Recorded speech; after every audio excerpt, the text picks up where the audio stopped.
36,000 feet की ऊंचाई पर एक विमान उड़ रहा था। पायलट का सिर धड़ से अलग हो गया था और को पायलट की सीट पर एक 29 वर्षीय व्यक्ति हाथ में चाकू लेकर बैठा था। कॉकपिट खून से भर चुका था। इस दौरान विमान ऑटो पायलट मोड में अपनी दिशा में लगातार उड़ान भर रहा था। क्या हुआ इस विमान के साथ? क्या 503 यात्रियों और 14 क्रू मेंबर्स को बचाया जा सका? आइए इस खौफनाक घटना को समझने की कोशिश करते हैं। 23 जुलाई 1999 को टोक्यो के हनेडा एयरपोर्ट से न्यू चिटोज एयरपोर्ट की ओर उड़ान भरने वाला एक बोइंग 747 विमान, जिसका कॉल साइन फ्लाइट 61 था, तैयार हो चुका था। यह विशाल विमान, जिसे ऑल निप्पन एयरवेज ऑपरेट कर रहा था, में कुल 517 लोग सवार थे। सुबह 11:04 पर सभी इंस्पेक्शन के बाद विमान ने उड़ान भरी। इसे कैप्टन नायोकी नागाशिमा 51 वर्ष और को पायलट काजुकी कोगा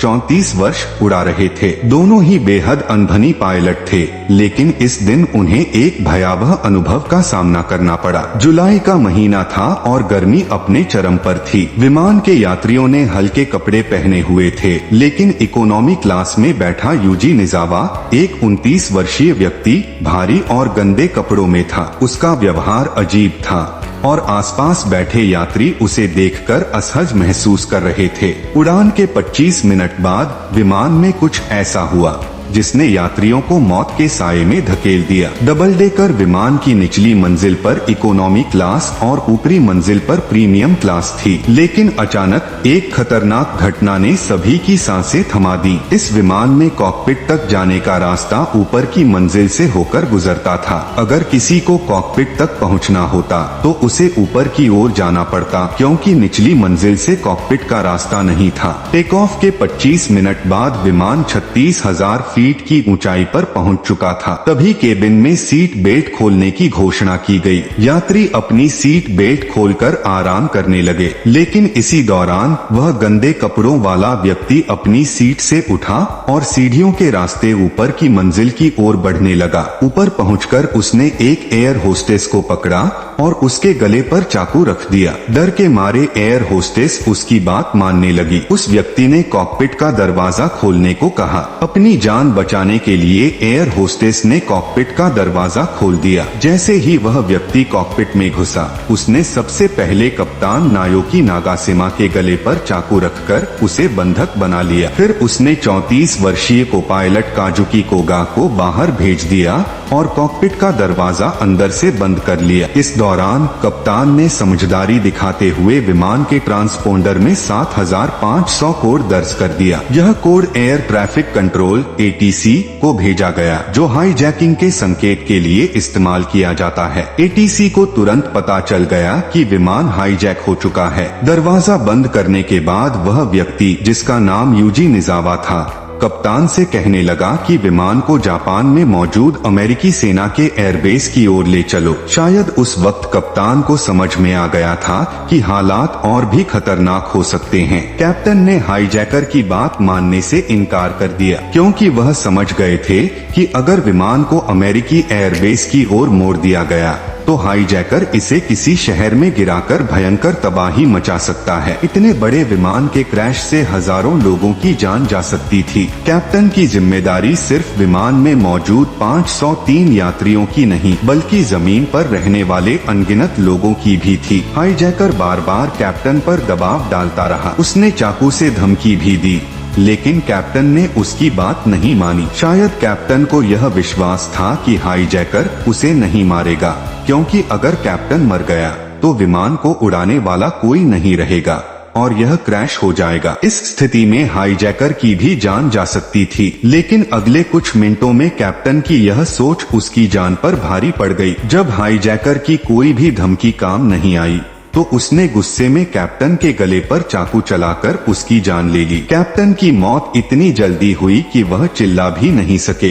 इस बीच विमान ऑटो पायलट मोड पर उड़ान भर रहा था। कॉकपिट के बाहर खड़े को पायलट और बाकी यात्री इस बात से अनजान थे कि अब उनके कैप्टन की मृत्यु हो चुकी है। हाईजैकर ने खुद को पायलट की सीट पर बैठाया और विमान को नियंत्रित करने की कोशिश करने लगा। कुछ ही देर में विमान टर्बुलेंस में आ गया और झटके महसूस होने लगे। घबराहट में हाईजैकर ने कॉकपिट के सभी कंट्रोल्स को इधर उधर घुमाना शुरू कर दिया। इससे विमान का नोज नीचे की ओर झुक गया और यह तेजी से ऊंचाई खोने लगा। कॉकपिट के बाहर खड़े को पायलट को यह महसूस हुआ कि कुछ गंभीर गड़बड़ हो चुकी है। उन्होंने तुरंत विमान में बैठे यात्रियों से मदद मांगी। विमान में मौजूद फिट और मजबूत शरीर वाले यात्रियों को स्थिति समझाई गई और उनसे कॉकपिट में घुसने में मदद करने को कहा गया।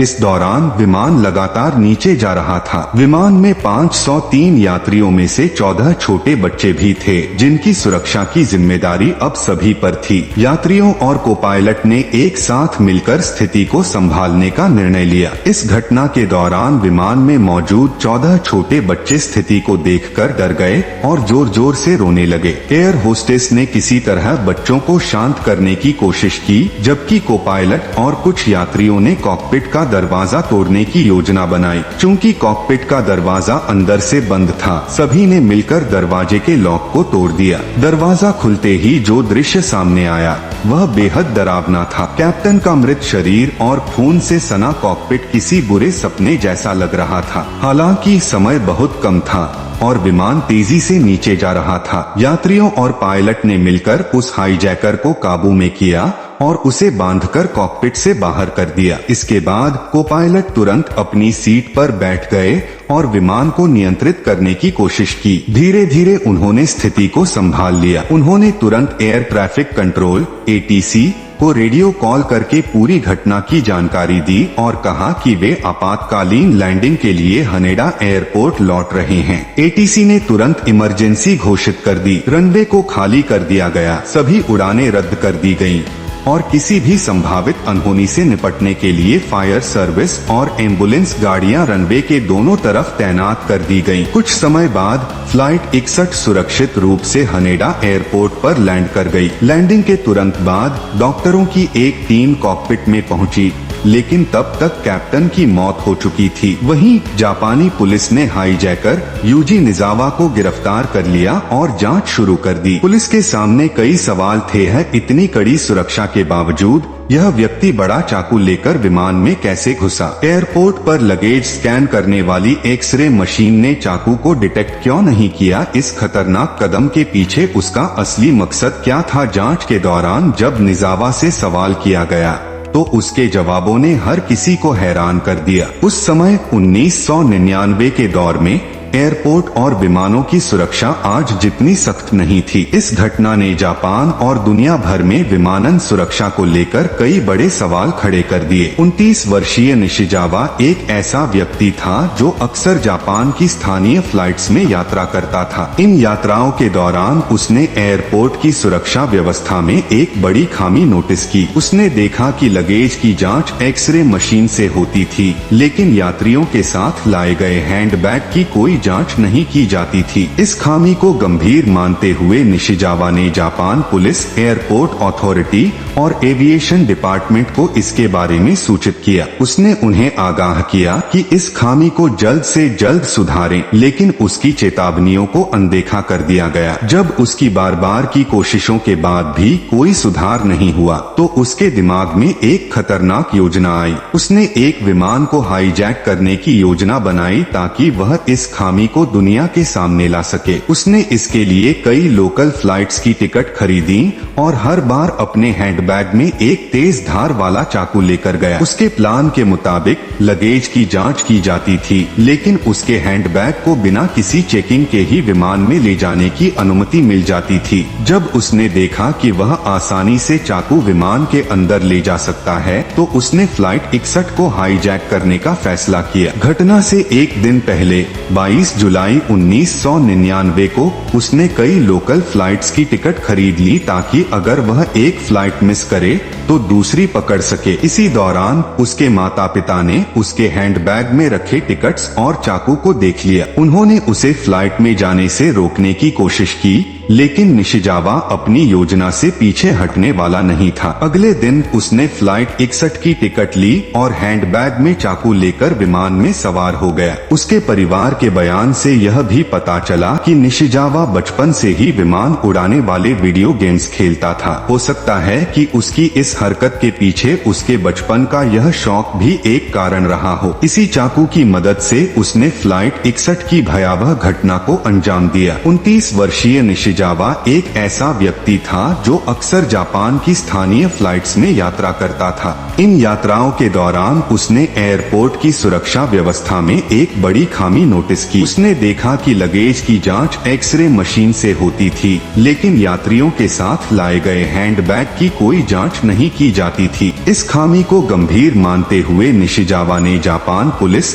एयरपोर्ट अथॉरिटी और एविएशन डिपार्टमेंट को इसके बारे में सूचित किया। उसने उन्हें आगाह किया कि इस खामी को जल्द से जल्द सुधारें, लेकिन उसकी चेतावनियों को अनदेखा कर दिया गया। जब उसकी बार बार की कोशिशों के बाद भी कोई सुधार नहीं हुआ, तो उसके दिमाग में एक खतरनाक योजना आई। उसने एक विमान को हाईजैक करने की योजना बनाई ताकि वह इस खामी को दुनिया के सामने ला सके। उसने इसके लिए कई लोकल फ्लाइट्स की टिकट खरीदी और हर बार अपने हैंडबैग में एक तेज धार वाला चाकू लेकर गया। उसके प्लान के मुताबिक लगेज की जांच की जाती थी, लेकिन उसके हैंडबैग को बिना किसी चेकिंग के ही विमान में ले जाने की अनुमति मिल जाती थी। जब उसने देखा कि वह आसानी से चाकू विमान के अंदर ले जा सकता है,